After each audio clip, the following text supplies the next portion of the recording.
The story begins with Charlie, a brilliant CIA analyst, standing in his garage repairing the small airplane that his wife Sarah had lovingly gifted him for his birthday. Just then, Sarah walks in and tells him that she has to leave soon for London to attend an important business conference. She warmly asks Charlie to come along, but completely buried in work, he politely refuses, saying he has far too much on his plate. A little later, Charlie arrives at CIA headquarters. On his way inside, he passes through the advanced security scanners that he personally designed before heading to his department and getting back to work. Moments later, he receives a message from a mysterious figure known as Inquiline, someone he has secretly been communicating with for years. As always, the stranger offers to sell highly classified information, but this time he also warns that the documents could create a massive crisis for the CIA. Charlie tries to pinpoint his location and guesses Istanbul, but the man quickly avoids the question. After that, Charlie immediately starts decrypting the files. Surprisingly, even his extraordinary intelligence is not enough to crack the mystery right away. After lunch, he returns to his desk and continues working. During that time, Sarah calls to let him know that she has safely arrived in London. Charlie already knows this, however, because he has been tracking her location the entire time. Their conversation does not last long, as Charlie remains completely focused on the mysterious files. When every attempt to break the code fails, he takes his computer into a highly restricted section equipped with an advanced classified system. After hours of relentless effort, the files finally open, and the shocking truth he discovers leaves him completely stunned. The top-secret government documents reveal that a deadly drone strike had been deliberately disguised as a suicide bombing. News footage reports that 150 people were killed in the incident, including members of the French Special Forces and Danish Marines. The most shocking revelation is that the entire operation was authorized by Chief Moore, who also happens to be Charlie's own boss. That night, after returning home, Charlie calls Sarah, but she does not answer. With no other choice, he leaves her a heartfelt voice message. The next morning, as soon as he reaches the office, Charlie finds Moore waiting for him. Moore immediately escorts him to the office of the new director O'Brien. There, O'Brien informs him that a terrorist attack has taken place at a hotel in London, and Sarah was one of the victims. Charlie refuses to believe what he is hearing. He desperately tries to call Sarah, but Moore switches on the television and shows him the live news coverage. The reporter explains that 4 terrorists stormed the hotel, took 4 people hostage, and brutally murdered 2 of them. Moore then plays the hotel's security footage, where the horrifying chaos of the attack is clearly visible. The footage also confirms that Sarah was among those who lost their lives. When Charlie finally returns home, he is completely devastated. Dozens of reporters are gathered outside his house trying to get an interview, while the police struggle to keep them under control. At that moment, one of his friends steps in to help, quietly guiding Charlie safely inside without forcing him to face the overwhelming media crowd. The very next day, Charlie goes straight to Moore and his supervisor Caleb. He has serious doubts about the entire incident. In his view, a city like London, covered with thousands of security cameras, should never allow terrorists to disappear so easily. On top of that, they escaped through heavy traffic, yet no one managed to catch them. Moore assures him that the investigation is still underway, but Caleb advises him to go home and get some rest before sending him away. The following day, Charlie goes to the airport, where Sarah's body and her belongings have been brought back.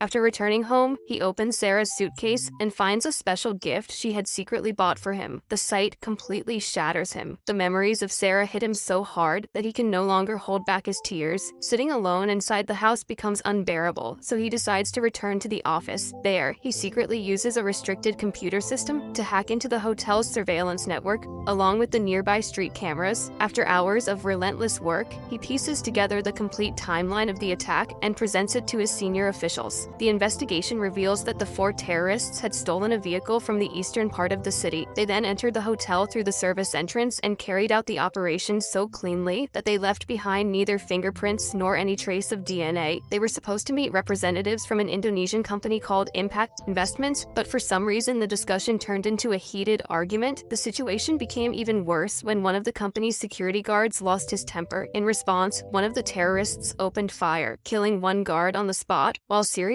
injuring another. As soon as the gunshots rang out, the hotel's security team went on high alert and immediately contacted the police. Now the terrorists needed a way to escape the hotel without being captured, so they forced their way into a conference room and took everyone inside hostage. Sarah became one of the hostages because she had been trying to help several employees escape safely. That single act of bravery made her a target for the terrorists. Using his advanced technology, Charlie activates a sophisticated voice and facial recognition system. After extensive analysis, office, he successfully identifies all 4 terrorists. They are Mishka from Moscow, Lawrence, a former South African Special Forces operative, a mercenary named Horst, and former intelligence officer Gretchen. But the most shocking moment comes when Charlie presents this information to Moore and Caleb, and neither of them shows the slightest sign of surprise. At that very moment, Charlie realizes they already knew all of this. They calmly tell him that the case has been under investigation for quite some time, and then send him away, advising him to meet with a therapist instead. The next day, Charlie secretly hides a tiny chip inside his ID badge, and surprisingly, the security scanners fail to detect it. After reaching the office, he prints several classified documents and attaches a special skimmer device to the printer, allowing him to create digital copies of every file. That night, Charlie visits a bar and silently stares at the old jukebox for a long time, as if a much bigger plan is already taking shape inside his mind.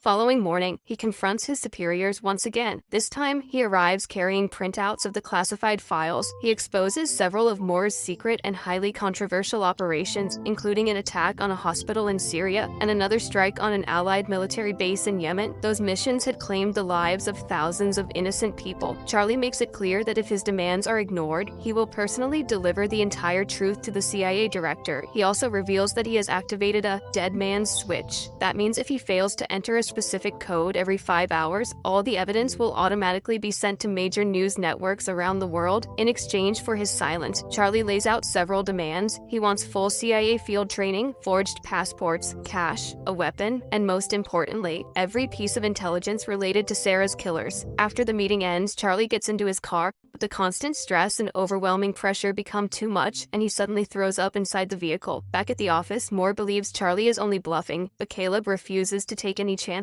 He says that if it really is a bluff, they will eventually locate the dead man's switch, and once everything is under their control, Charlie could easily suffer a fatal accident during his training. Sometime later, Caleb and his team begin investigating how Charlie managed to copy the classified files. During their search, they become suspicious of the skimmer device. It could never work on the secure computer system itself, but using it on the printer was entirely possible. They conclude that Charlie sent the files to the printer and then copied the data using a magnetic stripe. After reviewing the security footage, they discover that Charlie had indeed purchased a magnetic stripe from a store. Even so, one mystery still remains: how he managed to bring it into and out of the building without being detected. Team also searches Charlie's house. There, they learn that he had recently visited a particular bar twice. They immediately head there, and during their inspection, they discover an ABBA CD hidden beneath the jukebox. When Caleb inserts the same CD into the jukebox, all it plays is a strange burst of static noise. That convinces them Charlie had hidden something important inside the disc, so they take it away for further examination. Meanwhile, Charlie arrives at a secret CIA training facility where Colonel Henderson welcomes him. The first stop is the shooting range, but a major weakness quickly becomes obvious. Charlie is an extremely poor marksman. To hit the target accurately, he has to stand far closer than anyone else. However, when it comes to building explosives, Charlie finally reveals his true talent. He assembles a powerful device with incredible speed and precision, leaving even Henderson impressed by his abilities. After that, Charlie is ordered to memorize his new identity. Henderson deliberately pushes him, shoves him around, and keeps him under intense pressure to test whether he can still recall every detail of his cover story without making a single mistake. Finally, Charlie receives his new forged passports. Step by step, he is no longer just an ordinary analyst, but someone transforming into an agent, preparing for an extremely dangerous mission. That night, Colonel Henderson comes to Charlie's room and tries to convince him that he is not a killer, but Charlie insists that he is not seeking revenge. He only wants justice for Sarah. Henderson then pulls out his pistol, places it in Charlie's hand, and tells him that if he truly believes he can kill someone, he should aim straight at his chest. Charlie grips the gun, but his hands begin shaking uncontrollably. In the end, he cannot bring himself to pull the trigger and slowly lowers the weapon. At that moment, it becomes clear that taking someone's life is not something he can easily do. Meanwhile, back at CIA headquarters, agents spend hours trying to decode the information hidden inside the CD. Eventually, they discover the truth that Charlie's so-called dead man's switch was nothing more than a bluff. As soon as they learn this, they immediately report it to their superiors, unaware that Charlie is listening to every single word. The tiny chip Charlie had hidden inside his ID badge was never a data device. It was actually a covert listening bug. He had secretly planted planted it inside the very files he handed over to his superiors. That is exactly how he has been monitoring all of their conversations. The moment the truth comes out, Moore immediately calls Henderson and orders him to arrest Charlie without delay, but by then, it is already too late. Charlie has disappeared from the facility. After ending the call, Moore finally notices the hidden bug attached to the files. He contacts Charlie directly and warns him that everything he has done will be considered an act of treason, but Charlie has no intention of turning back now. He throws away his earpiece and boards a plane. After arriving in London, he clears customs and immediately continues his journey toward Paris. The moment his forged passport appears in the CIA system, Moore sends Henderson after him. Meanwhile, once Charlie reaches Paris, he checks into a hotel near the restaurant where Gretchen is frequently seen. Sometime later, Gretchen arrives, and Charlie quietly gets close enough to begin tracking her phone. He then spends the entire day watching her apartment from outside, patiently waiting for the perfect opportunity. As soon as Gretchen leaves, one of the residents walks out of the building. Charlie takes advantage of the moment and slips inside unnoticed. Then, after watching an online tutorial, he successfully picks the lock to Gretchen's apartment. Once inside, he carefully searches the entire place. He discovers details about Gretchen's daily routine, along with several valuable pieces of information. Taking photos of everything he finds, inside one of the drawers, he also discovers a pistol and quietly keeps it with him. But just then, his tracker warns him that Gretchen is on her way back. Charlie immediately hides in the stairwell and waits for her arrival. The opportunity could not have been more perfect. The moment Gretchen reaches her apartment, Charlie has the perfect chance to kill her. But when the decisive moment arrives, he simply cannot pull the trigger. His finger freezes, and his conscience refuses to let him do it. Disappointed in himself, he runs away and returns to his hotel. Back in his room, he imagines Sarah still waiting there for him. After calming himself, he carefully studies the photographs he took inside Gretchen's apartment. That is when he notices that Gretchen frequently visits a hospital. Charlie immediately hacks into her medical records, uncovering an extremely important secret. Gretchen suffers from a severe allergy. For the first time, Charlie realizes that he may be able to reach his enemies without ever firing a single bullet. The next morning, Charlie buys a large number of flowers. After that, he sits quietly in a nearby cafe and waits. The moment he spots Gretchen, he silently follows her all the way to the hospital. Inside the hospital, Gretchen is undergoing several medical tests. Suddenly, the doctor notices that the machine's computer is malfunctioning, so he steps out of the room to call for assistance. Charlie immediately takes advantage of the opportunity, disguises himself as a doctor, enters the room, and locks Gretchen inside the medical scanner. Gretchen panics and begins screaming for help, but Charlie ignores her desperate cries. He starts filling the machine with pollen. The doctor and nurses outside hear the noise as well, but since the door is locked from the inside, they are unable to get in. Within moments, Gretchen's severe allergy begins to take effect.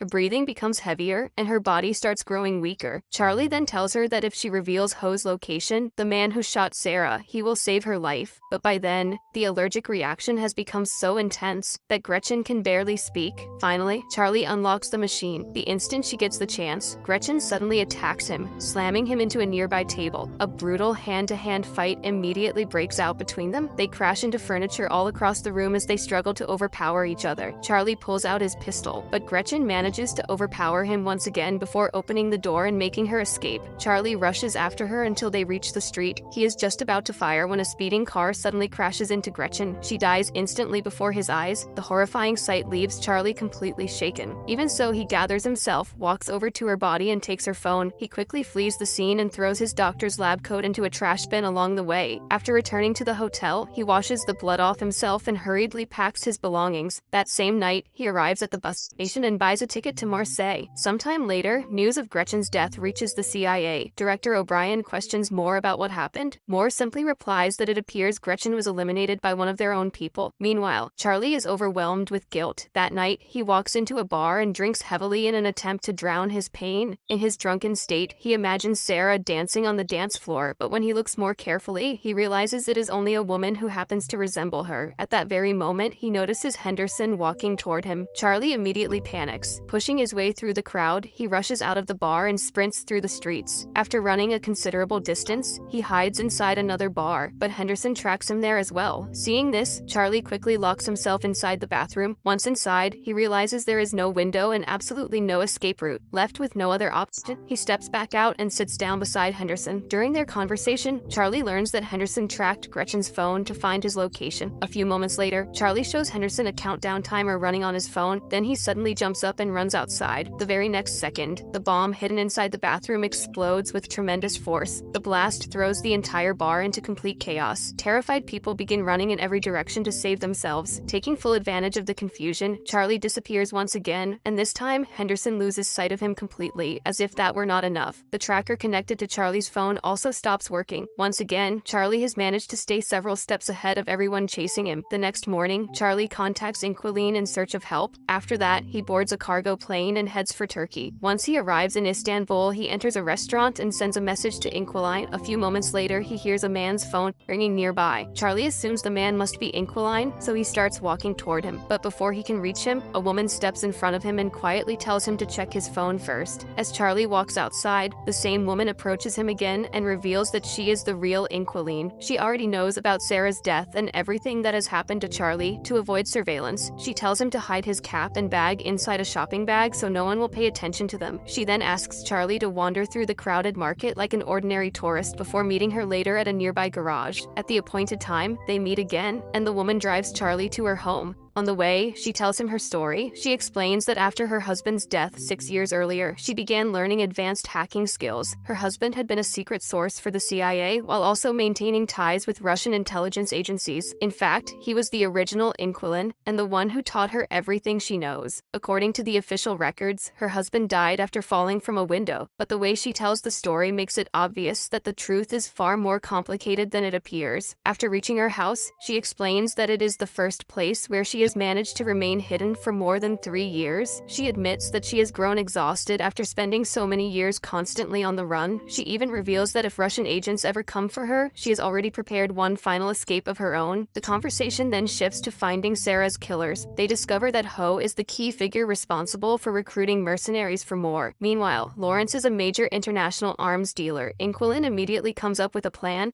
She decides to pose as an illegal weapons supplier in order to get close to Lawrence. That leaves only Mishka. Mishka constantly travels from one country to another and shares nearly every move of his life on social media. Charlie and Quenscene carefully study his photographs. That is when they notice the same woman appearing beside him again and again. Using facial recognition technology, they successfully identify her. Their investigation leads them to her Instagram account where they discover that she is currently in Spain. At last, they have found a new path that could lead them directly to Mishka. Back at the CIA, Caleb orders his team to keep every terrorist under constant surveillance. He is convinced that Charlie will eventually try to make contact with one of them. Around the same time, Director O'Brien meets with Moore. She firmly warns him that from now on, he is not to conduct any secret Black Ops missions without her approval, but Moore remains completely unfazed. In a calm voice, he replies that the previous director said the exact same thing. He then gives her the very same answer he gave back then. If she stays out of his operations, she will continue to have his full support. After the meeting, O'Brien gets into her car. At that moment, her assistant shows her a photograph revealing Henderson's presence in Spain. The investigation also confirms that Moore personally sent him there. Realizing that Moore is openly ignoring her orders, O'Brien immediately dispatches one of her most trusted agents to follow Henderson. The game is no longer centered on Charlie alone. An invisible power struggle has now begun inside the CIA itself. Meanwhile, Charlie and Quenscene hack into the hotel's security cameras and successfully track down Mishka's location. After getting the information, Charlie travels to Madrid and checks into the same hotel where Mishka is staying. He soon discovers that Mishka is passionate about swimming. The hotel has a unique swimming pool suspended between the rooftops of 2 tall buildings, and Mishka frequently comes there for a swim. Meanwhile, Henderson has also followed Charlie to the same area, but Charlie has no idea that he is already being watched. Next day, Charlie begins putting his plan into action. He builds a special device designed to trap Mishka and secretly hides it inside the hotel. After that, he follows Mishka to the hotel bar. What Charlie does not realize is that Henderson is already in the lobby, keeping a close eye on him. Inside the bar, Charlie notices a suspicious man. He suddenly realizes that he has seen this man somewhere before. At that moment, it dawns on him that someone is following him. He immediately informs Quenscene through his earpiece. Quenscene scans the man's face and confirms that he is a CIA agent. A short while later, Henderson also appears on the security cameras. She instantly tells Charlie to abort the mission, but Charlie refuses to back down now. When Mishka arrives at the swimming pool, Charlie steps directly in front of him. He demands to know where Ho can be found. Charlie warns him that if he refuses to answer, the entire pool will be destroyed. Mishka simply laughs in his face. He believes Charlie is only trying to scare him. Without a hint of concern, he starts swimming away. At that very moment, Charlie presses a button. Suddenly, the massive glass structure beneath the pool begins to crack. With a thunderous explosion, the glass shatters completely. Thousands of gallons of water crash down onto the street below. At the same time, Inquilin warns Charlie that Henderson and another CIA agent are rapidly closing in on his position. Using the security cameras, she continues guiding him toward the safest escape route. Moments later, an intense chase erupts throughout the hotel. Henderson is just about to catch Charlie when another agent suddenly intercepts him. The agent tackles Henderson, and the two crash into a nearby laundry room. A brutal fight immediately breaks out between them. Charlie watches everything unfold from a distance. They repeatedly slam each other into heavy machines and concrete walls. At one point, Henderson even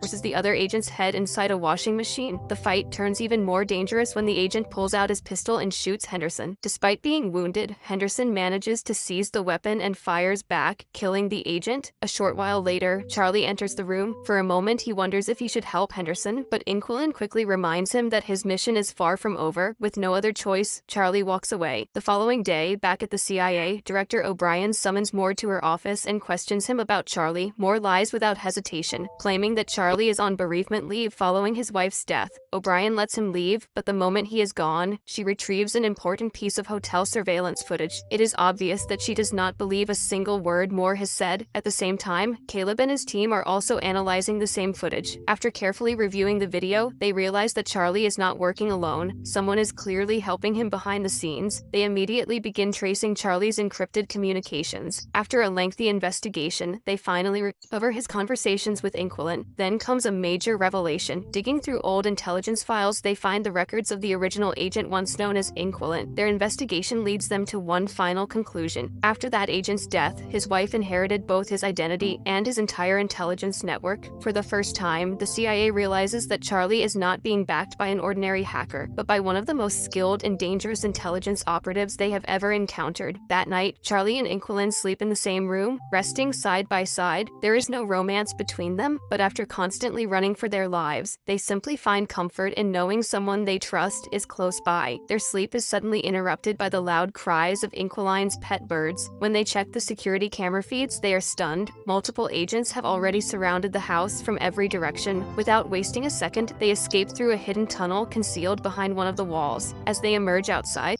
Charlie notices a surveillance drone flying overhead, making it clear that their location has been completely exposed. They quietly slip into a neighboring building, avoid the pursuing agents, and disappear from the area just moments before the house is raided. Meanwhile, Inquilin's computer automatically begins wiping every file, leaving the agents with absolutely nothing. After a long run along the coastline, they finally reach Inquilin's car, but the drone quickly spots them. Within moments, armed agents begin chasing them while opening fire. They even pursue them using boats along the shoreline. During the long and dangerous chase, the agents badly damage their vehicle. The worst part is that Inquilin is critically wounded, and her condition rapidly becomes life-threatening. Charlie has no other choice. With a heavy heart, he carefully lays Inquilin across the passenger seat and takes control of the car himself. He keeps driving until he finally manages to lose everyone chasing them. Sometime later, he pulls into a garage. There, he says a final goodbye to Inquilin. The woman who first appeared as nothing more than a mysterious hacker had become one of the most trusted allies he had ever known. The next day, Charlie makes his next move. He contacts Lawrence, pretends to be an international arms dealer, and successfully arranges a meeting. He then purchases several electronic devices before traveling to Romania. Inside an abandoned building, he creates a fake video of himself and hacks into a security network in Berlin. The CIA is completely fooled into believing Charlie is in Berlin, so they send their entire team there. When Lawrence arrives at the meeting point, he finds nothing but a ringing phone resting on a chair. Charlie tells him over the phone to open a nearby box. The moment Lawrence lifts the lid, he discovers that it is packed with explosives. Charlie warns him that one wrong move will blow everything apart. After seeing Sarah's photograph inside the box, Lawrence immediately understands what this is all about. At that moment, Charlie quietly steps out behind him and demands to know Ho's location. In return, he promises to deactivate the bomb. Lawrence reveals that Ho usually operates in Russian waters and receives supplies through a port on the Baltic Sea. When Charlie asks how to contact him, Lawrence explains that Ho only responds to encrypted messages containing a secret code. The required numbers and contact details are stored on his phone. Lawrence throws the phone onto the ground. Charlie picks it up and walks away. Only moments later, a massive explosion erupts behind him. Lawrence is killed by the explosives. Soon afterward, news of Lawrence's death in Romania reaches the CIA. That is when they realize the video that sent them searching in Berlin had been completely fake. Charlie then arrives at a hotel in Russia. Sitting alone, he loses himself in memories of Sarah and finally opens the gift she had brought for him. Inside, he finds a small puzzle. Charlie quickly solves it and discovers a beautiful message from his wife hidden inside. The heartfelt moment deeply moves him and gives him the strength to keep going. The following morning, he heads to the harbor and begins watching a suspicious vehicle. He sends the secret code used by Ho's network. A short while later, he notices a man standing beside the vehicle checking his phone. Charlie quietly follows him and secretly photographs his boat. After buying a few essential pieces of equipment, he returns to his hotel. Using the boat's registration number, he traces it to a luxurious yacht. He also carefully studies the sea routes Ho is most likely to use. The next morning, Charlie approaches the boat, but someone suddenly attacks him from behind. He collapses unconscious, and Sarah's puzzle slips from his hand.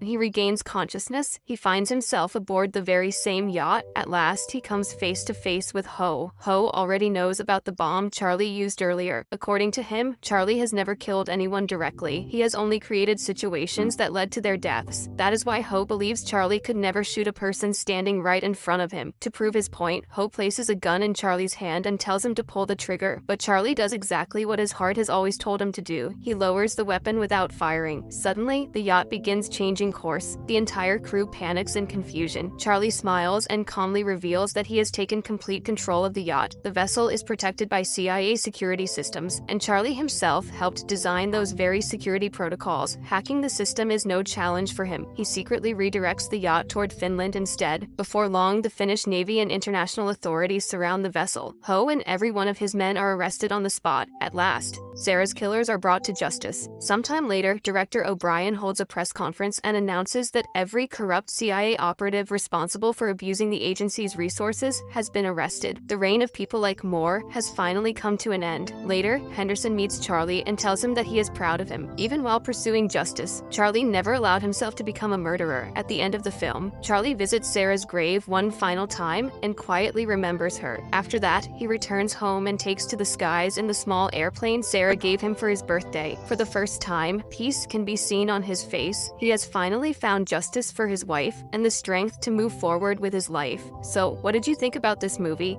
Share your thoughts in the comments below. And if you enjoyed this recap, don't forget to like the video and subscribe to the channel for more amazing stories. See you in the next video.